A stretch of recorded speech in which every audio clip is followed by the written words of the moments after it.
Well, you guys, I'm sure just seen what Duggo got into last night. It's so hard to have nice things. Well, we're back to spraying soybeans. We finally have hit some big fields. We got did a lot of the little ones. Now we are at a 230 acre field, so I'm gonna be here for a while.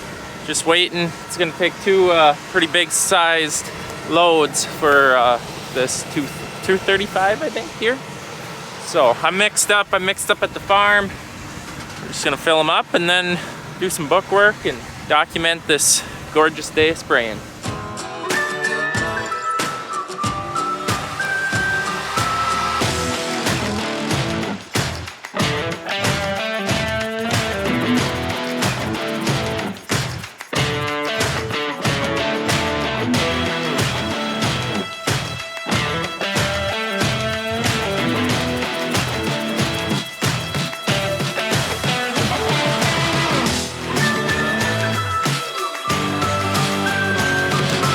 So I'm becoming a lot more comfortable with the trailer and this thing. I've figured out how to run it efficiently.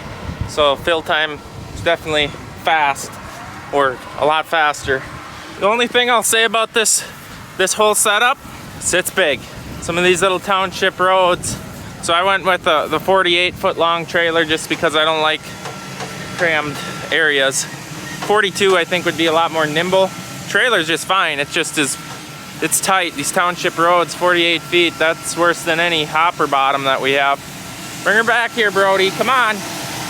Our hoppers are 53, but the main wheels are like set forward on the trailer because of pusher axle. So this is true. Wheels way in the back, she's long. Still better than the curtain side any day of the week.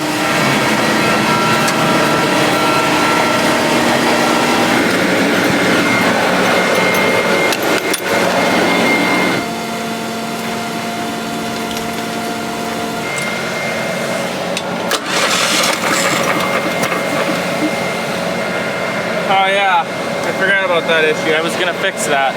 Had the wrap, that packaging comes on that. It was kind of blowing in the wind, no big deal. Until we were filling and the wind blew it, and somehow it can get inside of these little mesh things and then wrap up the whole motor with plastic. That's a later problem.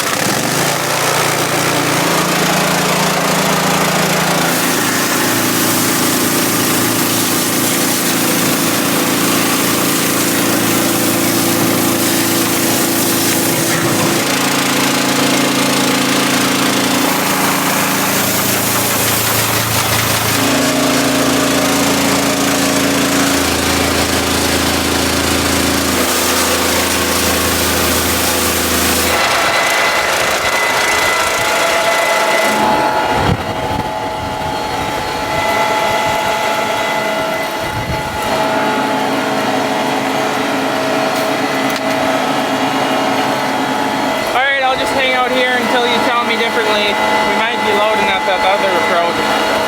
Alright, give her heck! So in between loads, stuff that a tender operator does, document wind, temperature, direction of wind, mix up the next batch, plan the route and how big of loads I'm going to load him, write down what chemicals, what rates we are, if we're varying. This year seems like pretty straightforward. I think we're doing the same mix on everything. Last year we had some fields that we wanted to bump up different rates for, but pretty straightforward this year.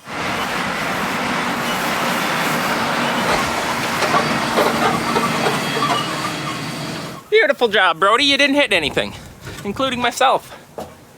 Jace! I should start a tally on this thing of how many times I hit my head. Four times yesterday? It's something about when you come up this ladder, you're looking down, and then you stand up here, and then wham! And it technically should be lower, because if the sun's right angled right now, it's perfect. The park just perfect, sun. It's just great. It's just great. Everyone laughed at me, probably including you guys, but you know what? I knew what I wanted. It was one of them deals that in here, it worked. And it works most of the time, except for the headbanger.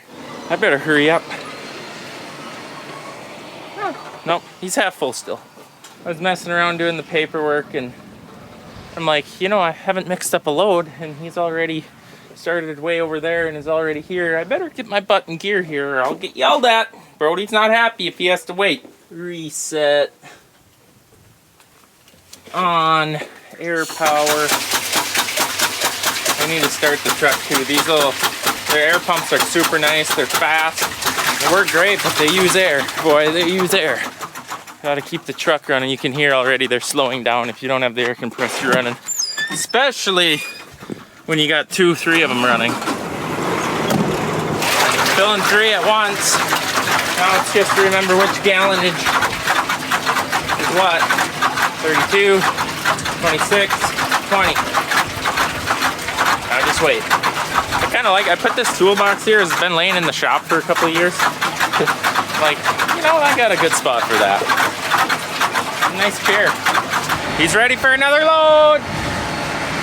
Wish this ditch wasn't so deep, then I could, it's too far. My hose won't reach, so he has to fold up and back over the road.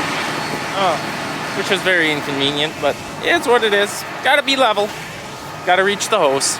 All requirements must be met to successfully load the sprayer.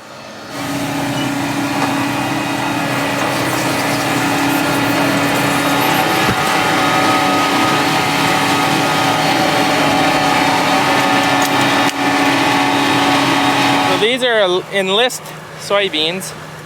So it's basically expensive 2,4-D, more or less. And they still react to that 2,4-D, like even though it's bred into them. Like these were sprayed maybe an hour ago, and they're rolling up. They don't like it. It don't help that it's a desert here. I can't believe it. No, not a single bit of precipitation over a 1/4 inch of rain since we planted. It's dry as a bone. Look at this stuff. And hard. Cannot push this in the ground. Ah! Granted, it is a loading zone here, but it is just not ideal. Very less than ideal. All right, so I'm just gonna check his on-off times because I want him kind of dialed in because next week, spraying black turtle beans. So they're really fussy on double spraying overlap. I think we're gonna be using this sprayer, so I want it on the line. Ugh. This is a dirty spot. Low spot. More susceptible to weeds due to drowned out conditions. This year we're noticing just a ton of grass in fields, more than the average. Ah!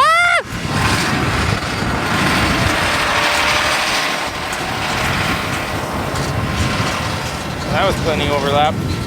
Like 4 feet. Oh yeah, bye-bye grass.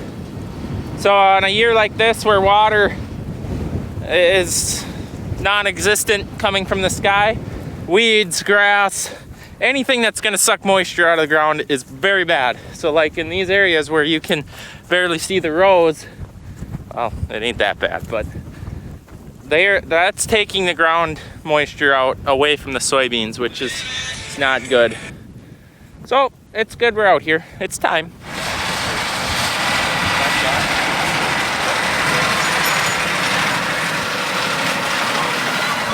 Well, we just checked those timings and I took off to go get more water, and I don't know, a mile or 2 down the road I started feeling like I was losing air pressure, and I was.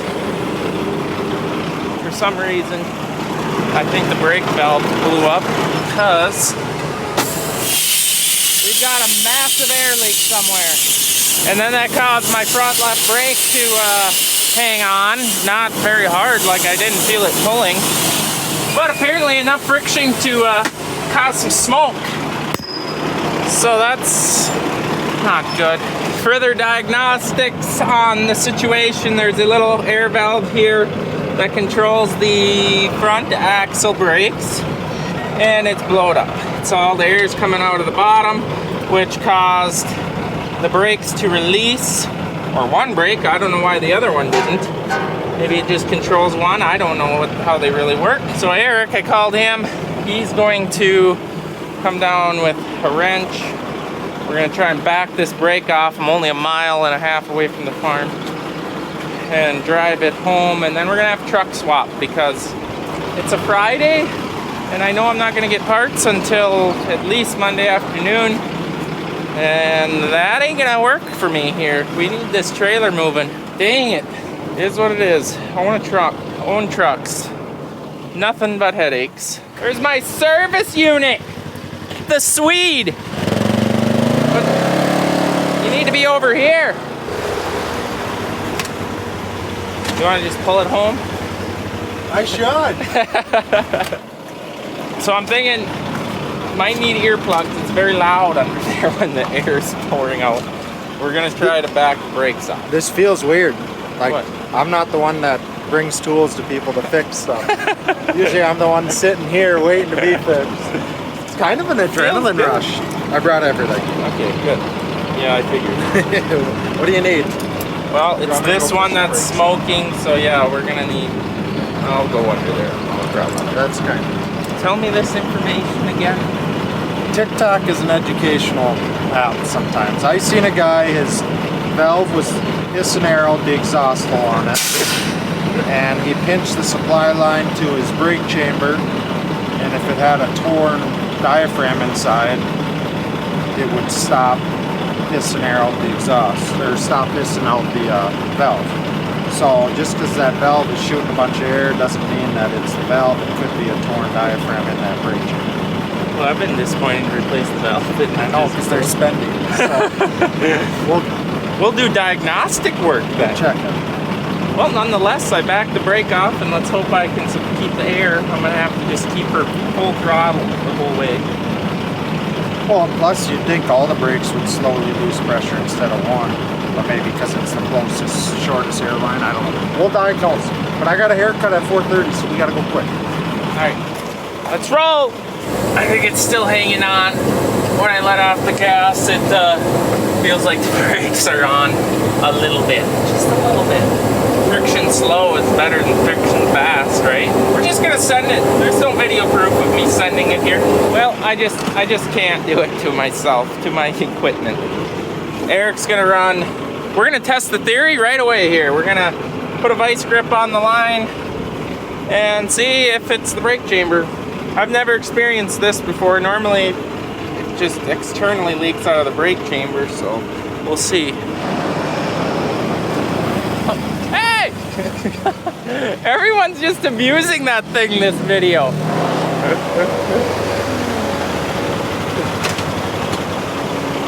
This ain't your general. What a ride! I don't think it's So TikTok isn't very informational then, or I'm not doing it right at all, I don't know. okay, we'll just limp her home. You want to back it off more? I don't know. Alright, update. We got it moving. I had to back every single parking brake off. By the way, it's not easy. You can't get the full pressure off of the drums. Oh, wow. Okay, well, the plan is now to swap trucks. Alright, pit stop complete. We're hooked up to what we call Little Pete here, one that Steve drives all spring on the fertilizer tender.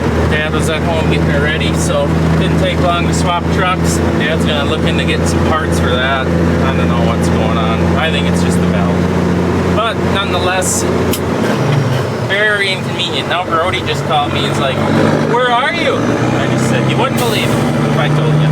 All right, I made it. Brody's waiting for me.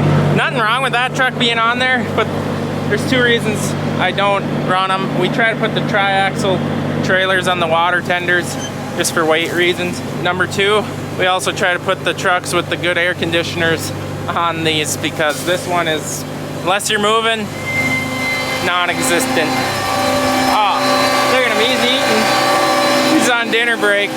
All right, we mixed them up with a little baby load. This is a half section, but 91 of the acres got planted a week or week and a half before. So we're spraying this half of the field, or 90 acres here. And I've got my inductor all cleaned out.